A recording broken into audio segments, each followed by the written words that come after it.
Good morning, Excellencies, distinguished delegates, ladies and gentlemen. I welcome you all on behalf of the President's Foundation for the Wellbeing of Society and of the Department of Economics of the University of Malta. I thank you all for being here and in sharing my enthusiasm for this very first National Conference on Wellbeing in Malta. Let me start by saying that I am very excited about the prospect of bringing together economics and well-being. In the run-up to this conference, I have learned of a vast body of research in economics that not only validates our efforts here at the President's Foundation for the Wellbeing of Society, but also sets up a very interesting agenda for research that can and should inform policymaking in Malta. As many here will already know, our focus as the President's Foundation for the Wellbeing of Society is to promote initiatives and enhance well-being. But throughout the world, researchers and policymakers are still grappling with the major question of how to assess well-being and how to chart its progress. What do we mean by well-being? Can we measure it? Can we compare it over time? How can we compare it across different social groups? We have answers to these questions on many economic variables, like gross domestic product, income, and inflation. However, this does not necessarily tell us what we need to know about the well-being of a given population.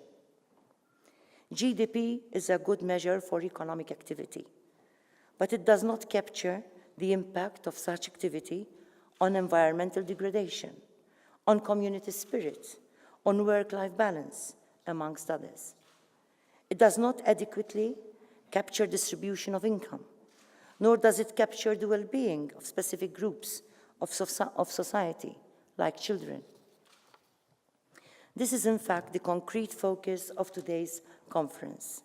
Our guests, all economists working in the field, will talk about the kind of indicators we can use to map well-being in such a way as to complement traditional economic measures. They will also take us through some of the key findings from the research about the factors that cause well-being to increase or decrease. And on the basis of this body of research, they will flag important issues which merit further investigation and action in Malta.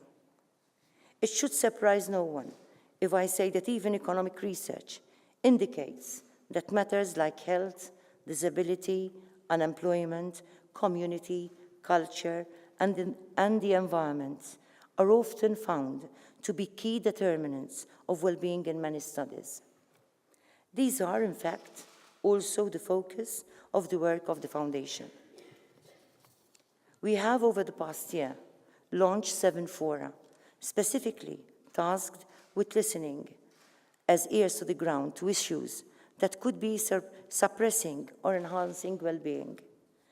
In so doing, we have sought to ensure that engagement and participation in this process is inclusive and works to raise attention to specific areas of concern, to share what works and what does not in our goal of fostering well-being, and to find trends and gaps in the support systems which are available. Today's speakers will ask ambitiously, what could happen if we made well-being the goal of society? What could happen if we shifted the focus beyond gross domestic product and economic growth? Certainly, this would see some issues of concern coming further into the fore. The way we define and measure well-being and the research we do about it can determine the kind of society we live in.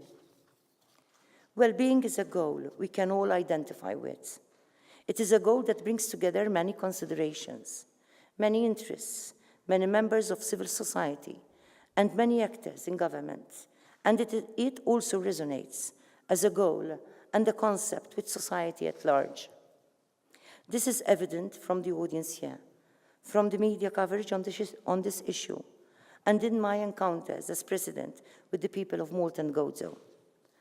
I look forward to the outcomes and discussion of this conference and to the agenda for future research that it will encourage.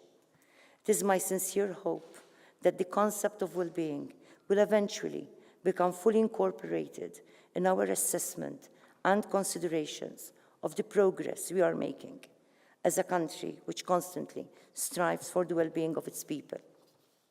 This conference comes at a very significant moment in time for our country. Malta is experiencing an impressive economic growth. I believe that this is the time for our policy actors to comprehend and analyze a way forward for this important issue of our society's well-being in line with our economy.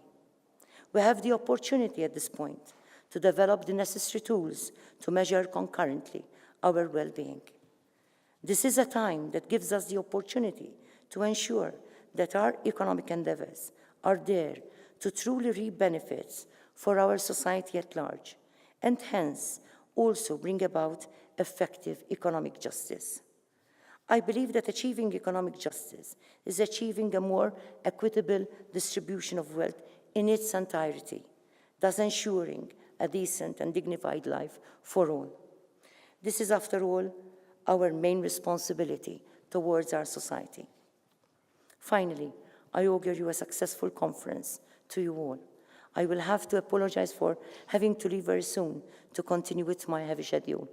In the meantime, I look forward to the positive outcomes of this conference. Thank you.